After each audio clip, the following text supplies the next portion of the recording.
अभी आया, ठीक है। एक नया स्ट्रिंग बफर और स्ट्रिंग बिल्डर, ठीक है, नया टॉपिक है string buffer and string builder.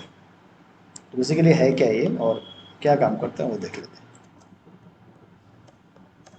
एक स्ट्रिंग अगर मेरे पास है s1 और इसमें है हेलो, इसके अंदर मुझे कुछ कॉन्कैट करना है, तो मैं क्या कैसे कॉन्कैट करता हूँ, s1 डॉट कॉन्कैट जावा, ऐसे कॉन्कैट करते हैं, ठीक है। जब मैं इसके साथ कोई मेथड यूज़ करके कॉन्कैट कर रहा हूँ या फिर अपर केस लोअर केस लगा देता हूँ, s1 डॉट अपर केस, ठीक है, या फिर s1 डॉट क्या कर सकते हैं इसको,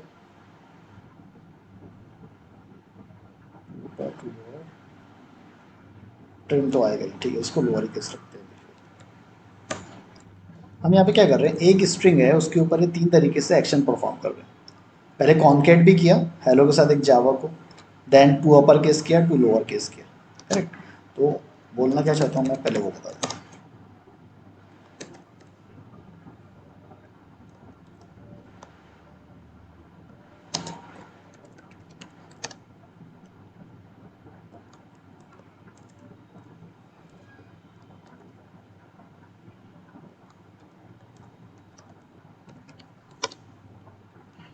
ठीक है, अगर मैं तीनों स्टेटमेंट को एग्जीक्यूट करता हूँ तो ये क्या करेगा, कॉन्केट करके प्रिंट करेगा, या अपर केस करेगा, लोअर केस करेगा, ठीक है।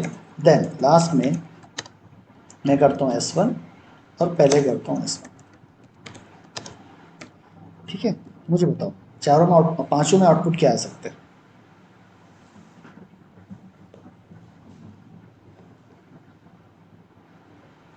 यस, देन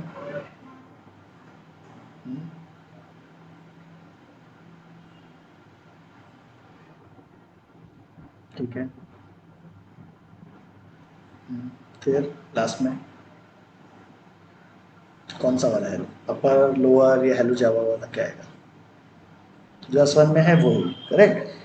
देखो होता क्या है, कोई भी वेरिएबल ले लो, प्रीमेटिव ले लो, या उसके बाद अगर मैंने कॉन्केट किया, ठीक है, या फिर स्ट्रिंग के साथ अगर मैंने कॉन्केट किया या फिर कोई भी एक्शन परफॉर्म किया, तो जो एक्शन हो रहे हैं पर्टिकुलर इस स्टेटमेंट में ही हो रहा है, ओरिजिनल वैल्यू को कोई चेंजेस नहीं होंगे। ऐसे ही होता है, यहाँ पे देखते हैं भी रन करके, है ना। जो ओरिजिनल वैल्यू हेलो थी पहले और लास्ट में वैसे ही सेम प्रिंट हुई, बीच में जो मैंने किया है तीन स्टेटमेंट में, वो कॉन्केट किया, अपर किया, लोअर किया, तो तीनों भी यहीं पे एग्जीक्यूट हो रहे हैं और अपडेट हो रहे हैं। इस करंट वैल्यू ओरिजिनल वैल्यू में कुछ चेंजेस आए नहीं आए, ठीक है। इसको बोलते हैं इम्यूटेबल स्ट्रिंग, ठीक है, इम्यूटेबल स्ट्रिंग। इसका मतलब जो स्ट्रिंग की वैल्यू होती है आप उसे चेंज नहीं कर सकते अनलेस एंड अनटिल रीअसाइन नहीं करते वैल्यू, जो कि ऑलरेडी हमें पता है पहले दिन से, ठीक है। ओरिजिनल वैल्यू क्या, क्या बोले, वही बता रहा हूँ, ऑलरेडी हमें पता है ये चीज़, प्रिमिटिव में भी देख चुके हैं, है ना। जब तक हम इसमें रीअसाइन नहीं करते तो ये वैल्यू क्या होगी, चेंज नहीं होती, है ना। इसमें अगर मैं कॉन्केट करता हूँ यहाँ पे, तभी मैं क्या कर सकता हूँ, रीअसाइन कर रहा हूँ ना, इसको रीअसाइन करके वैल्यू चेंज कर सकता हूँ। लेकिन यहाँ पे देखोगे हम वैल्यू चेंज तो कर रहे हैं, लेकिन ओरिजिनल वैल्यू चेंज नहीं हो रही है ना। हम देखो यहाँ पे कॉन्केट भी कर रहे हैं, अपर केस भी कर रहे हैं, लोअर केस भी कर रहे हैं, बट ये ओरिजिनल वैल्यू जैसे कि वैसी रखी हुई है। ये सिर्फ टेम्पररी चेंजेस दिखेंगे, जब तक ये स्टेटमेंट एग्जीक्यूट हो रही है वहीं पे वो दिखेगा। अगेन मैंने ओरिजिनल वैल्यू प्रिंट किया तो वो ओरिजिनल वैल्यू ही प्रिंट होगी, ठीक है। लेकिन ये देख के क्या लगेगा, S1 को तो हमने कॉन्केट किया था, S1 को हमने अपर केस बनाया, S1 को हमने लोअर बनाया, मतलब इस वैल्यू को हम चेंज कर रहे हैं, देख के ऐसा लग रहा है ना। बट वो देख के लग रहा है, सिर्फ हो नहीं रहा है ओरिजिनल वैल्यू, ये सिर्फ टेम्पररी है। इसीलिए इसको बोला जाता है इम्यूटेबल स्ट्रिंग, मतलब जो कि चेंज ना हो, चेंज नहीं होती। इंट के लिए या प्रिमिटिव के लिए ये सब मेथड थे क्या वहाँ पे, एक भी मेथड नहीं था ऐसा, है ना। लेकिन स्ट्रिंग के लिए मेथड है, मतलब हम जो एक्शन कर रहे हैं तीन, मतलब जो भी एक्शन है हमारे पास 8-10 जो भी एक्शन होंगे, वो सारे एक्शन हम किस पे कर रहे हैं, स्ट्रिंग पे कर रहे हैं। और वो स्ट्रिंग कहाँ प्रेजेंट है, S1 के अंदर प्रेजेंट है। स्टिल ये ओरिजिनल वैल्यू को चेंज नहीं कर रहा है, इसीलिए इसे क्या बोलते हैं, इम्यूटेबल स्ट्रिंग, जो कि कैन नॉट बी चेंज। समझ रहे इम्यूटेबल का मतलब क्या होता है। प्रिमिटिव में भी वैसे ही होता था, लेकिन वहाँ पे ये मेथड नहीं होते थे ना। यहाँ पे मेथड भी है, हम वैल्यू चेंज भी कर रहे हैं लेकिन टेम्पररी चेंजेस, ओरिजिनल वैल्यू में कोई चेंज नहीं आएगा। समझ गया इम्यूटेबल का मतलब, करेक्ट। लेकिन एक तरीका है जिससे हम इम्यूटेबल स्ट्रिंग को चेंज कर सकते हैं। अभी तक हमने स्ट्रिंग के अंदर कोई वैल्यू स्टोर करना था तो ऐसे करते थे। दूसरा तरीका स्ट्रिंग एस,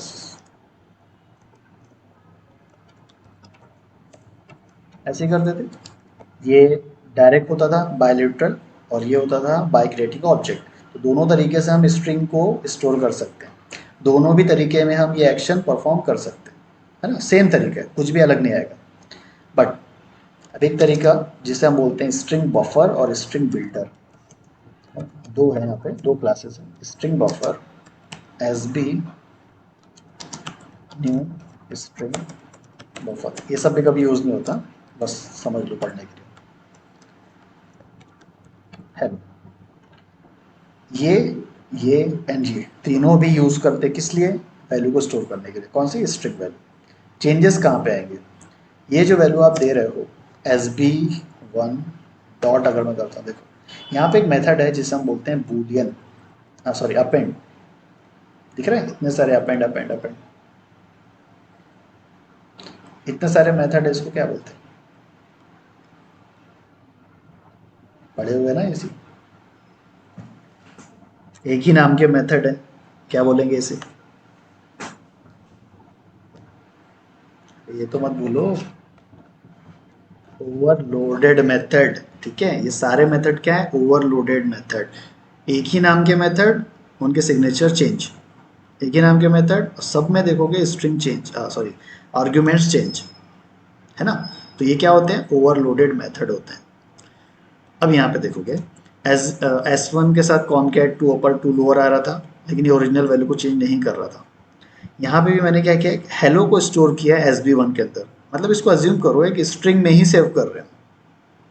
ठीक है, सेम इसके जैसा, दोनों एक जैसे काम करते हैं, ये भी स्ट्रिंग को सेव करते हैं, ये भी स्ट्रिंग को सेव करते हैं। यहाँ पे बस एक मेथड है एक्स्ट्रा का अपेंड, और इससे मैं अपेंड करता हूँ स्ट्रिंग से। ठीक है, तो एस बी वन के अंदर मैं अपेंड कर रहा हूँ एस टू, एस टू मतलब नया स्ट्रिंग कोई भी ले लेता हूँ अभी। ओके, इसके पहले अगर मैं ऐसे करता हूँ सिस आउट एस बी वन, तो एस बी वन प्रिंट करने वाला मेरा हेलो, है ना। यहाँ पे कर देते हैं सिस आउट।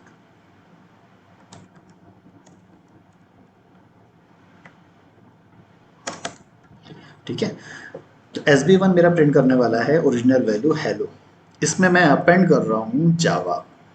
ठीक, अब अगेन एस वन को प्रिंट करके देखते हैं।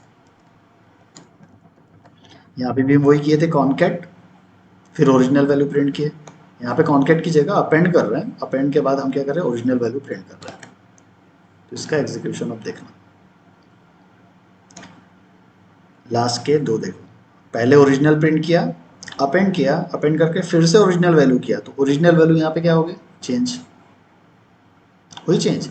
यही चीज़ यहाँ पे देखोगे, ओरिजिनल वैल्यू जब प्रिंट कर रहे हैं तो एज इट इज़ थी वो कुछ भी चेंज नहीं हुआ, लेकिन यहाँ पे ओरिजिनल वैल्यू चेंज हो गई। जैसे मैं अपेंड करता हूँ तो ये चेंज हो जाती है वैल्यू। तो स्ट्रिंग बफर और स्ट्रिंग बिल्डर, ये दो का यूज़ करके हम ओरिजिनल वैल्यू को चेंज कर सकते हैं, मतलब उसे हम क्या कर दिया, म्यूटेबल बना दिए। म्यूटेबल मतलब अब ये चेंज हो सकती है, पहले वो इम्यूटेबल थी, चेंज नहीं हो सकती थी, है ना। तो ये भी स्ट्रिंग को सेव कर रहे हैं, ये भी स्ट्रिंग को सेव कर रहे हैं, लेकिन यहाँ पे हम अपेंड करके इसे चेंज कर सकते हैं, यहाँ नहीं कर सकते थे। ये डिफरेंस होता है दोनों का। ठीक है, और स्ट्रिंग बिल्डर भी सेम ऐसे ही काम करता है, कोई डिफरेंस नहीं है दोनों में। इसको करते हैं S B to.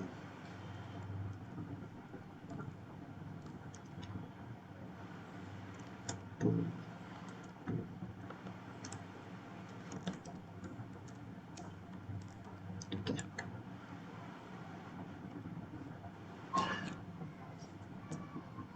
Sorry S one में किया मैंने, एस टू।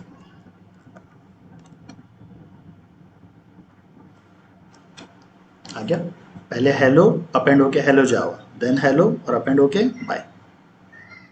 समझा? तो इन दो का यूज़ करके हम म्यूटेबल बना सकते हैं। तो इंटरव्यू में क्वेश्चन आता है, सबसे पहले तो इम्यूटेबल स्ट्रिंग का मतलब क्या होता है ये पूछा जाएगा। तो आप ये एग्जांपल दे सकते हो, अगर हम कितनी भी बार उस पर एक्शन कर रहे हो ओरिजिनल वैल्यू चेंज नहीं होती, पहली चीज़। दूसरा, अब इम्यूटेबल है, इससे म्यूटेबल कैसे बनाएंगे ये भी क्वेश्चन आएगा। तो हम यूज़ कर सकते हैं स्ट्रिंग बफर, स्ट्रिंग बिल्डर। इसके अंदर पहले वैल्यू स्टोर करो, उसके अंदर एक मेथड है अपेंड, अपेंड मेथड बुलाओ, जो भी वैल्यू इससे अपेंड करना है वो कर दो। ठीक है, जो वैल्यू अपेंड करोगे वो ओरिजिनल वैल्यू को अपडेट कर देगा। कोई क्वेश्चन इस पे?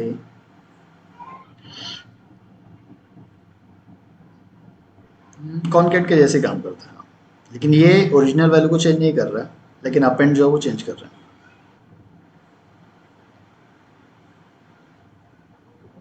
हम्म, हाँ। हम्म,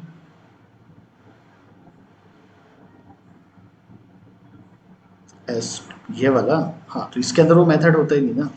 देखते हैं S2 डॉट अपेंड, है ही नहीं मेथड, है ना। तो स्ट्रिंग वाली क्लास में अपेंड नाम का मेथड नहीं है, इसलिए हम यूज़ नहीं कर सकते। ये कहाँ पे अवेलेबल है? सिर्फ string buffer and string builder. ठीक है, अभी दो दो चीज़ें क्यों हैं? स्ट्रिंग बफर, स्ट्रिंग बिल्डर, दोनों भी एक ही जैसा काम कर रहे हैं, तो फिर दो दो क्यों बना है? बेसिकली ये हमारे लैब का क्वेश्चन है भी नहीं, ये डेवलपर्स के लिए होता है।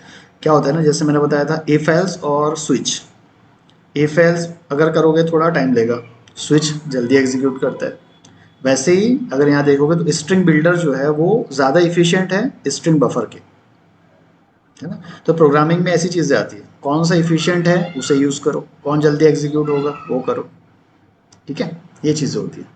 जो कोड ऑप्टिमाइजेशन करते रहते हैं डेवलपर्स, वो यही करते हैं, कोड एक बार जैसे तैसे बना लिए, अब टाइम टू टाइम उसको ना मॉडिफाई करते हैं वो लोग, कितना अपना फास्ट हो सके, कितना इफिशियंट अपना कोड बन जाए, कितना डायनेमिक अपना कोड बन जाए, ये सारी चीज़ें वो लोग करते रहते हैं। ऐसा नहीं है कि परफेक्ट कोड बनाता है कोई भी, पहली बार कोई नहीं बनाता, एक बार बना देते हैं, बाद में वो कोड मेंटेनेंस चलते रहेगा, धीरे धीरे उसको ठीक करते रहते हैं। इवन हम लोग ऑटोमेशन में भी यही करते हैं, एक बार बना दिए जैसे ही बन गए, अब टाइम टू टाइम जब भी टाइम मिल रहा है उसे देखते जाओ कैसे ठीक कर सकते हैं, है ना, ये चीज़ होती है। क्लियर है सबको कैसे हुई चीज़ें ये सब? ओके, ठीक है। तो फिलहाल यहाँ ख़त्म होता है अपना स्ट्रिंग, बहुत लंबा लिया इसने, 4 दिन एटलीस्ट ले लिया ना, बहुत ज़्यादा होगा। तो स्ट्रिंग के बारे में बस ये समझो, स्ट्रिंग दो तरीके से वैल्यू स्टोर करते हैं वो याद रखना। उसके जितने मेथड हमने पढ़ा है सारे मेथड को प्रैक्टिकली करके देखो होता क्या है उससे, रटना नहीं, कंटेंट से ये होता, अपर केस से ये होता, ये नहीं, जब तक प्रैक्टिकली नहीं करोगे वो चीज़ याद होगी नहीं। ठीक है, नेक्स्ट म्यूटेबल इम्यूटेबल क्या होता है ये समझ लो। ठीक है, स्ट्रिंग के प्रोग्राम्स आते हैं, इंटरव्यू प्रोग्राम्स, जो हमने कल लिया था 2 प्रोग्राम और आज एक लिया। ठीक है, ऐसे आप अगर देखोगे तो बहुत सारे मिलेंगे, है ना। तो गूगल में सर्च करते जाओ, प्रोग्राम मिलेंगे, उसके प्रैक्टिस करो कैसे करना। ठीक है।